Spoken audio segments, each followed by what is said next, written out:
Mga ob-ob daw kayo. Ayon po yan kay VP Sara Duterte at maraming nag-agree niyan. Kaya Auntie Claire, Junior, Tambi, makinig kayo sa sinabi ni VP Sara Duterte. Ito yung video. Sila bobo, maiintindihan nila yung ginagawa ko. Bobo kasi sila kaya hindi nila naiintindihan. Umupo sila. Tingnan nila. Hindi ko sasabihin kung ano yung ginagawa. I don't like talking about how I think and what I think. So, kung meron silang gusto basahin doon, good luck. Sagot ko pro-China ako. Sagutin niya yung tanong ko, where is the independent foreign policy that is required by the Constitution? Where is it right now? Explain to the Filipino people how you are going to implement your independent foreign policy. Huwag nilang pasagutin yung nagtatanong na sasabihin nila ako ay isang pro-China person. Matagal na nila yan na narrative na pro-China ako. I'm not pro any country at all. Ang sinasabi ko lagi, we need to develop, we need to maintain, and we need to level up our relations with all countries. Hindi lang sa China. Pero kung nakikita ninyo sa ngayon, nakikita nyo na we have problems, we have issues, we have challenges with our relationship with China, particularly with our issues and the implementation of the arbitral award in the West Philippine Sea. Bakit ka kikiling sa isang superpower na kalaban nung may problema ka? Kumaga, may problema tayo sa China. So bakit tayo kampi sa US? Parang magkaroon ka naman ng dignidad as a country. Huwag yung parang, ano ba yung magtago ka sa saya ng iyong nanay? Ano bang saying yun? Magtago ka sa saya ng iyong nanay? Hindi. You stand on your own and face China with regard to your issues in the West Philippine Sea. You don't lean towards another superpower and say na, oh, please help me because he is bullying me. Yun. We have our Filipino pride. And in international relations, kung wala kang away, wag mo simulan yung away. You always need to cultivate good relations with not just your neighbors, but the entire global community. Sila din naman nagpapasalita sa akin Ayaw ko magsalita noon. Kasi nakikita ko yung mali na ginagawa niya. Pinipilit nila ako magsalita. Ngayon, sagutin niya. Nasaan na ang independent foreign policy ng Pilipinas na nasa konstitusyon natin? We move on to the next last two topics. Ma'am, may mga pumupunan po sa sabi po sa kamula kanya mas pansan po o pansan. So once and for all, is the office of country, kayo po ba as Vice President nakakapag-ibig ito ang first lang alam mo kasi, hindi kasi nila naiintindihan, sorry Hindi ko alam kung sinasadya nila na ayaw intindihin o talagang bobo lang talaga yung nasa administrasyon. I'd likely lean doon sa latter kasi sa lahat ng mga desisyon nila lately. Ay, alam mo, sa totoo lang talaga, nahihiya ako as a Filipino ba na nanonood yung ibang bansa sa atin and ganito yung estado ng, this is the state of the nation. So, ilalagay namin doon personal to differentiate it from official. Kasi pag personal, hindi ako gumagamit ng pera ng bayan. Pag official, gumagamit ako ng pera ng bayan. Hindi ibig sabihin na personal na lakad yan ay holiday o pamamasyal yan.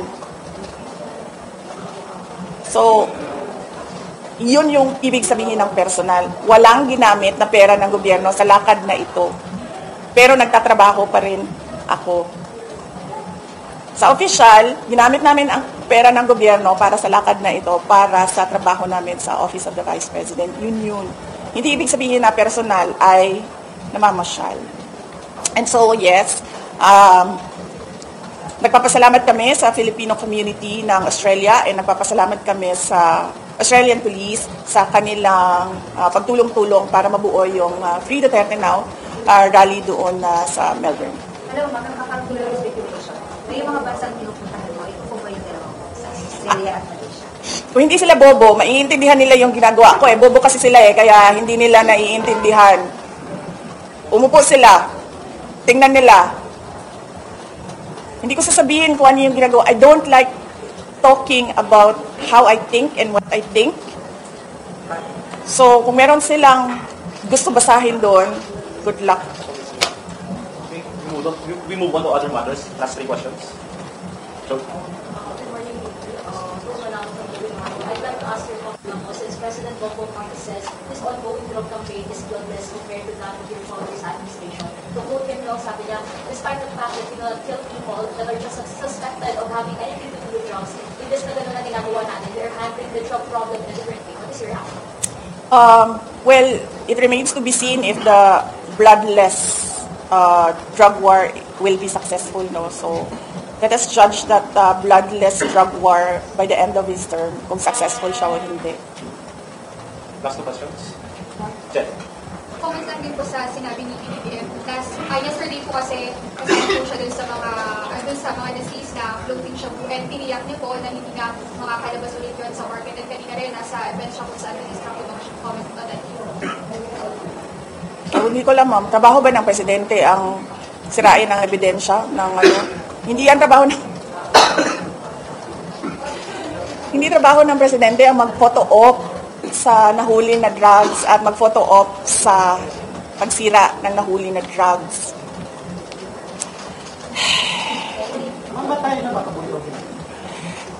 Frustration lang. Frustrated sa ginagawa ng administration. Kasi hindi ito yung maganda sa papel, maganda sa picture, hindi ganun Dapat paniguraduhin mo na gumaganda yung buhay ng bawat Pilipino. Are you attending this one? Of course not. Bakit ako Last question. ate ng so? Sabi ni Congresswoman-elect Leland Dilino, part of ng game plan yung decision ng ombudsman na magsagawa na ng investigation allegedly dun sa, sa confidential fund mo. Since June 11 lang daw pinorward ng House yung kanilang committee report and then after 4 days pinadala ka na raw ng to comment within 10 days. So part daw din ng game plan para unahan yung impeachment case mo. Anong comment mo nito? Part ng game plan nila. Ng ombudsman kasi since si ombudsman ay appointee ni former President Duterte. Okay. Kung madidismiss yung case mo sa ombudsman, magkakaroon ng issue yun kung hindi pa tapos yung impeachment mo sa Senate.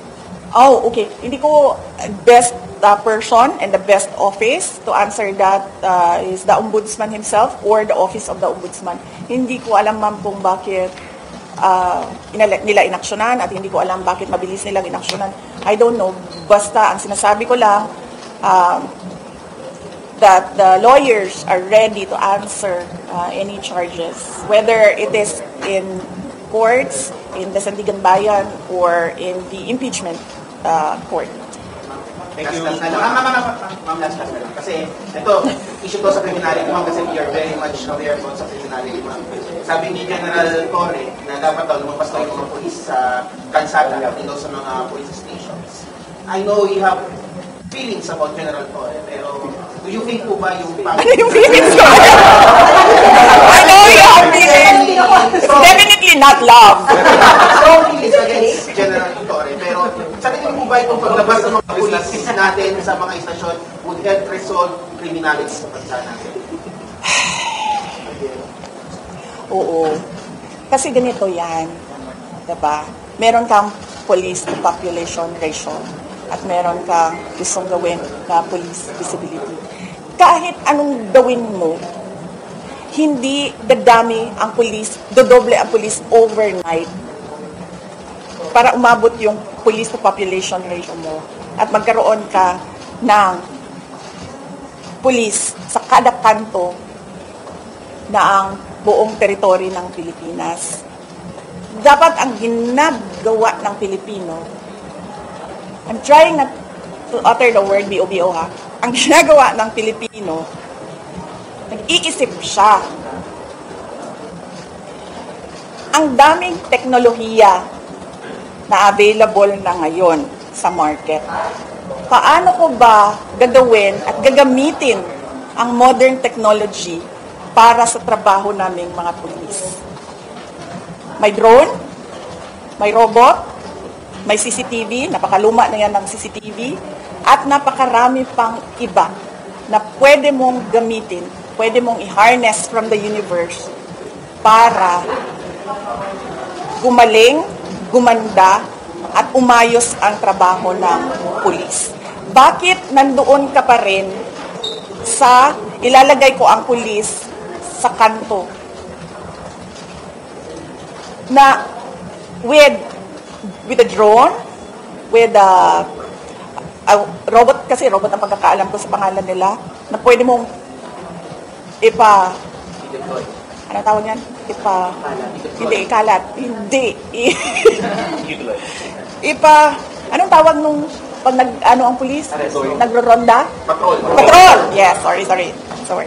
Pwede mong hindi napapagod ang drone. So magpatrolya yung drone 24 hours. Yung CCTV, hindi napapagod yan. So yung CCTV mo, 24 hours. Bakit nandoon ka pa rin sa ilalagay ko ang pulis na hindi mo nga talaga mahabol yan lahat with your human workforce. So dapat ang iniisip mo how to modernize and leverage the available technology out there to improve the Philippine National Police. Andun pa rin tayo sa 1980s, 1970s na magpatrolya ang mga pulis sa daan. Di ba nga, pwede mo nang hulihin ang tao or pwede mo nang i-charge ang tao or i-fine ang tao based on CCTV footage? Pwede na, di ba? Kasi meron ng contactless apprehension sa traffic. Supposedly, dapat ginagamit na rin natin. So, hindi ko alam. Sorry, I'm just really frustrated sa mga pangyayari. How are your lawyers sa sabi niya, ni Attorney Michael Paua, he is a spokesperson for the defense team. So any questions about the impeachment, you can direct it to him and then he will give you an interview. Di? Ma'am, saan ako sa son? Kasi sinabi niya sa spelling, that's an idea, no? Ikaw nagbigay ng idea na yan. Ma'am, tanong lang. You said it was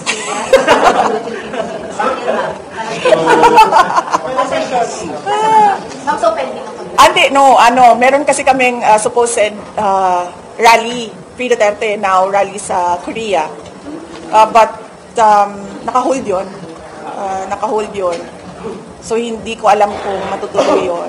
Is that the original schedule? Sa SONA, sa 28. So, Mami, if you're not attending this one, what is the state of the nation?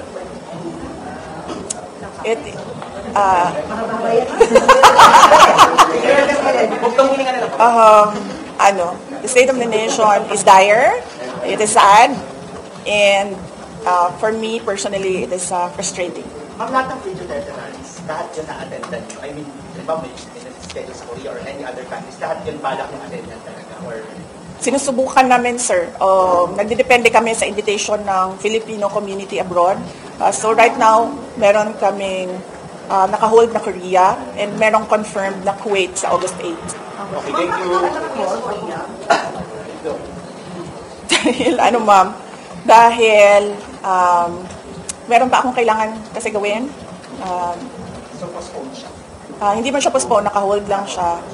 Ayusin lang yung schedule, kumbaga. Ba? Ma'am, curious, yung nagbabayad ng expenses nyo, sila or personal money? Hindi, ako. Sila nagbabayad ng events. Kasi sa kanila yung organization, event, coordination permits, lahat-lahat. Yung travel ko sa akin. And hotel?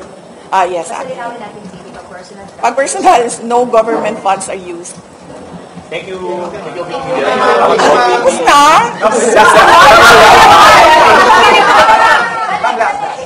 Nag-aantay yung mga tao. Ma'am, your message to the Philippines. Sabi mo nga, nation of Philippines is sad and then ganito may mga away sa politika, it's dire. So ano yung mensahe mo sa mga Pilipino? May hope pa ba? Oo naman. Habang may buhay, may pag-asa. At habang merong Pilipino na naniniwala that we can be a superpower, it can happen. Alam mo, gusto kong, kaya kami nasa labas din, is to speak to Filipino communities abroad. Kasi parang sila na lang yung hindi ba nawala ng pag-asa at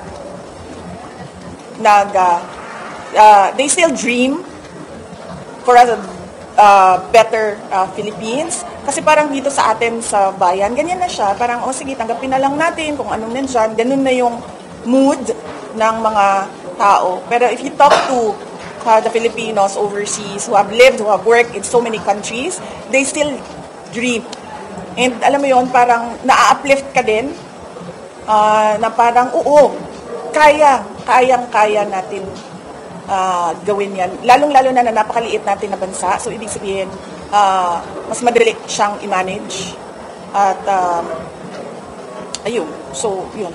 Your reaction, ma'am, to the Filipinos saying na ikaw yung pag-asa nila, ikaw yung hope nila? Alam mo, sinabi sa akin doon, sa Australia ba, nung nag-speech ako, and I was talking about the debt, the national debt. And then sabi niya, utang yan na mamanahin mo. Hindi ako lang. Parang tipong utang yan na mamanahin nating lahat for generations to come. So, ibig sabihin, kung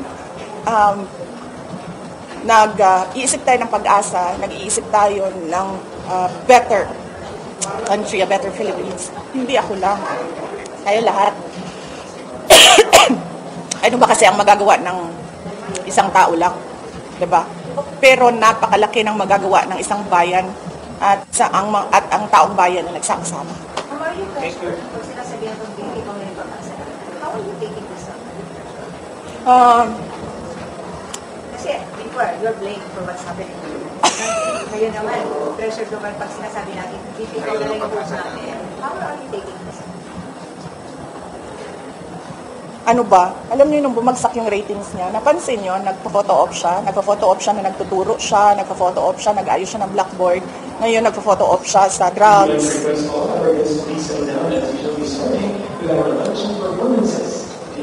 Hindi kasi ito talaga photo op ba? Trabaho ito ba? Malapit na yung deadline nyo to declare whether or not you're running for the 2028 elections.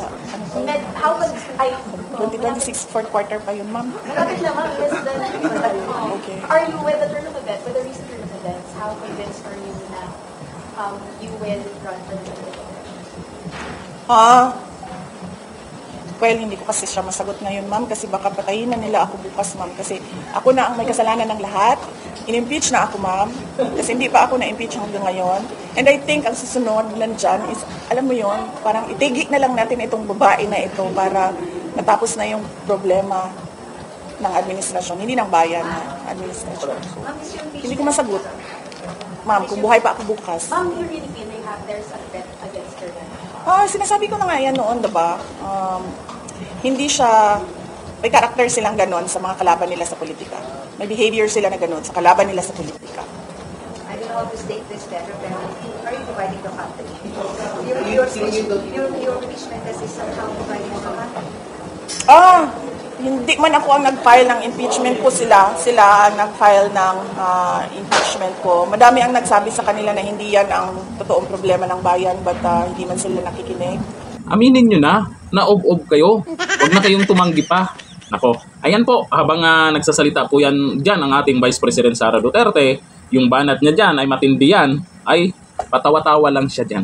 Nakikita nyo naman kay BP Sara kung stress ba siya o hindi. Meron bang ganyan na i-stress? Sabi nila, stress na yan at kung anong gagawin na yan. Nakita nyo naman sa harap ng kamera, blooming na blooming, patawa-tawa pa. Pero yung iba, mga ob-ob daw talaga sila. Auntie Claire, baka naman, kung magsalita ka tungkol dyan, aminin mo na lang. Baka marami pang matutuwa sa inyo kung inamin nyo. Akalain mo ba naman kung ano yung mga pinagsasabi mo? Maraming beses na pinagtawanan ka ng karamihan sa mga sagot mo sa isyu. Kung baga yung mga paliwanag mo ay hindi nagustuhan ng karamihan. Kung ano yung mga isyu tungkol sa mga Duterte. Pero pag Duterte, ang bilis nyo. Pero sa isyu po ng kahirapan sa Pilipinas, At kung ano pa man, dapat ay marami kang maibalita kung ano yung mga ginagawa ng ating mahal na Pangulong Bongbong Marcos. Kung ano-ano yung pinagyayaw-yaw nyo dyan, kaya nasabihan kayo na og-og. O ngayon, may dyan sa video ni BP Sara, bakit maraming nag-agree ha?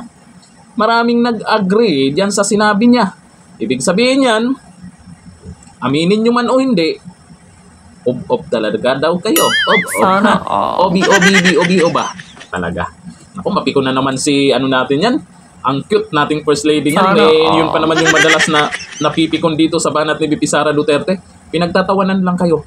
Dahil sa ginagawa nyong gante sa mga Duterte o kagaya ng ginawa nyo kay dating Pangulong Duterte, lalo nyo lang silang pinapasikat. Kay dating Pangulong Duterte, buong mundo pinag-uusapan. Hindi lang sa Pilipinas yan. Pinakasikat na Pangulo, na naging Pangulo sa Pilipinas yan, si dating Pangulong Duterte. Dahil din yan sa ginagawa nyo. Alam ko naman napipikon kayo sa mga pinagsasabi ni BP Sara. At kinakatakutan nyo talaga na maging Pangulo yan sa 2028. Kaya hanggang ngayon hindi nyo tinitigilan. Mga ob-ob kasi kayo. Hanggang dito na lang. Thank you. Bye-bye.